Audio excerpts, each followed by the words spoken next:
prevalent in children were a big concern in nutrition. The iodination program has been questioned with concerns over the absence of a strategy to tackle iodine insufficiency in the UK. During my PhD, I conducted research to explore iodine insufficiency, focusing on iodine prophylaxis, highlighting the challenge. UK dietary recommendation for iodine have not been changed for over 30 years.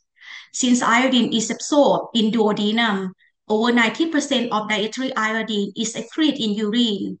Surprisingly, the participants had adequate iodine intake, but were insufficient when looking at their iodine status in the urine sample. Although they eat enough iodine, but they don't have enough iodine in their body.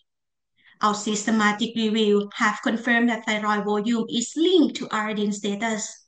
So I investigate iodine deficiency using thyroid volume to address the gap in long-term consequences of iodine deficiency.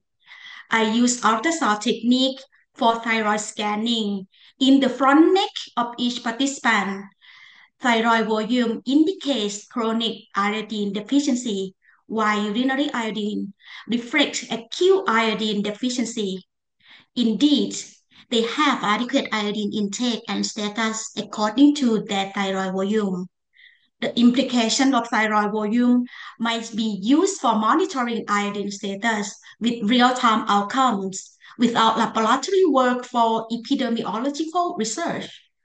I also explore participant perception of iodine prophylaxis. My research revealed that those with low knowledge may consume excessive iodine. Implementing strategy to enhance dietary iodine through awareness campaigns and making iodide so affordable can provide opportunities for iodine prophylaxis in the UK. Thank you.